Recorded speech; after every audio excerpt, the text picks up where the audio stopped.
Oh, you think you a big shot? Big shot content today on the platform. We have a great man, a man who's doing great work today. Proud to have him on the platform, Mr. Real Muhammad. How you doing, man? Hey, brother, I'm just your brother. If I do anything great, it's because of the will of Allah, brother. Okay, that's what's up. So you Muslim? Yes, sir. Yes, sir. Yes, sir. Thank So you how for they having say? They me, say though. praise due to Allah. All praises is due to Allah every day. I grew up Christian. Hey, I grew up Christian. Yeah. I grew up on Lincoln Place at the Universal Temple in Christ and God, Pentecostal church. I used to sing in the choir. Okay. So, I'm a Christian boy. Do you still like?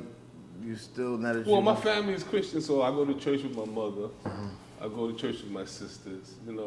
I like a good choir.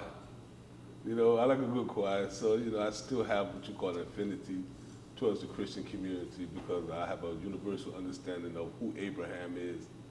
And we call Abraham the father of religion, but there's only one religion. So if we claim Abraham, I can claim you, family. Where'd you come up? You said you came up on Lincoln Place. Yeah, I'm born and raised in Brooklyn. I grew up in Brevoort Projects in my early years. That's in Bed-Stuy, and then I moved to Lincoln between Ralph and Eastern Parkway. Okay. You So know, you right came there. up with both parents or Yeah, mother and father. siblings? I got 3 sisters, 3 brothers. Oh, it was a big family. Yeah, pretty big families, no? Your mother and father originally from up here, or they from the south? No, my father was from South Carolina. I think my mother was born up here. He ran away from Jim Crow. Oh. And I guess he's seen a lot of his friends probably hung, stuff like that. So he never went back and never wanted to go back. And it never really invited us to go down there. So, I didn't get a chance to see like my cousins and them down that area until I came home 30 years later. So we reconnected with some of them. What was it like coming up in Brooklyn back in them days? Oh, first of all, when I was real young in Brevoort, it was fun because I played a lot of sports. And everybody was into sports, basketball, football, baseball. And you had after-school programs, centers. So, you always had some activities you were doing. So it was no idle time. And the people that we did see hang out on the corner at that particular time in my life, they were dope. And, we frowned upon that. Okay. At that time. We didn't understand the money aspect of it until later on. Because you seeing them nodding as kids. I see them nodding. That was the negative aspect. Yeah. But as I grew up, because I was like in my elementary years there, grew up and became like, 12, 13, 14, I started seeing the disparity of the conditions that I lived in. I started measuring where I lived at to where some of my high school friends and junior high school friends lived at. Some of them were white and they lived in the area where they had influence and they had well-to-do homes. I come out of tenement houses and projects. They got picket fence and garages and driveways. So it just immediately I seen the impact of the disparity and inequality. Not to say that that was my impetus to commit crime. No, far from it.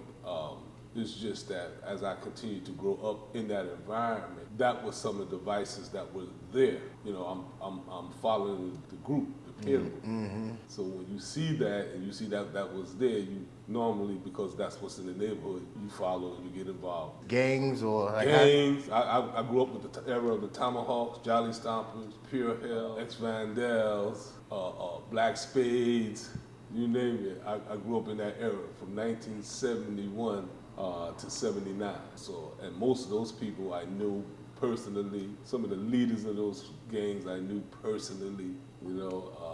It was again. These were different times. These were times where young men were men child. men child. Yeah, I can speak to you in a different manner.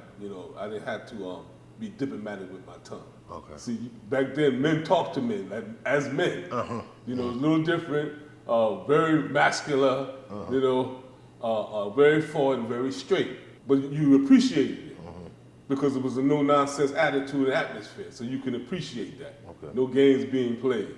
Even in that type of side of the world, people say, there was rules. There really was rules in that life, man. If you was in the street, there was rules. It was rules. What's some of the rules that was there?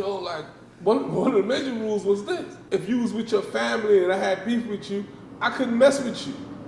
you got a pass. I don't care who you was with. You could be with grandma, you could be with your sister, your brother, your kids. Ain't nobody messing with you, fam, right now, you know, because that's you with your family.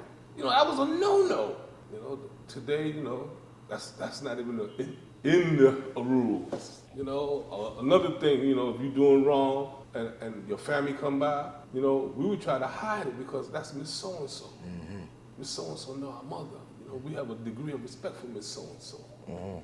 Again, we had respect for elders. Today, that's not what's happening. What do you think got that messed up like that, Fred? Oh, I grew up in a household. My father wasn't my friend. You know, I put roof over your head, food on the table, clothes on your back. Okay, what I say goes, and that's what it was. See, today we want to be friends. You know, we want to go hang out. You know, we want to do things that separate the degree of parenthood.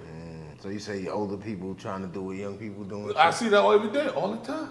You know, I'm serious. Grandma, 45, she got eyelashes on. You know, I'm serious. She want to go get her body done. You know, come on, man. This is the reality where we at today. You know, we vibrating on a very low vibration.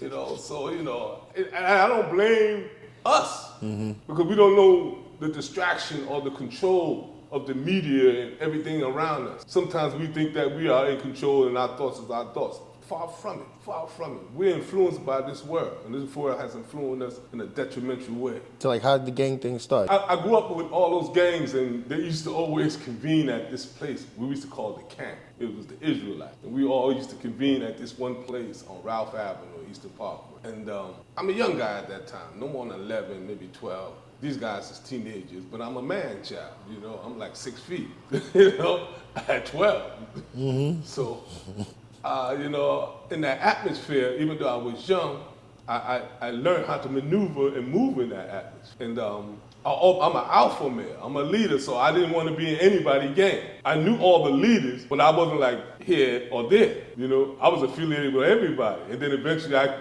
said, the hell, let me get my own gang, you know. And I got a whole bunch of 11, 12-year-olds, and we call ourselves Murder Incorporated. You know, at that, you know, we 11, 12 years old. We call ourselves Murder Incorporated, and we was like the little misfits. Okay, You know, the little riffraff or wannabe. You know, but we wasn't trying to be with them. You know, we wanted our own identity and separation. You know, and you know, you learned a lot about that time too, about yourself, coming up in those atmospheres, because you with deadly people, you with people that's, you know, have evil intent, where you could lose your life, and you're in these environments at a young age on a daily basis. You're learning what you call survival and life skills that will never leave you if you survive those atmospheres and those conditions and times. So I learned how to survive early. Really, I'm a people's person, but I'm definitely a no-nonsense person too. So you finished school? I didn't go to school until, finished high school until I went to Adams. Oh. Yeah, I dropped out of school at the 8th grade, and you know, I was in the streets. You know, by the 8th grade, I'm in the streets now, fam. Picking up by 74, it's putting that pistol in your hand, taking money. Oh, you think you a big shot.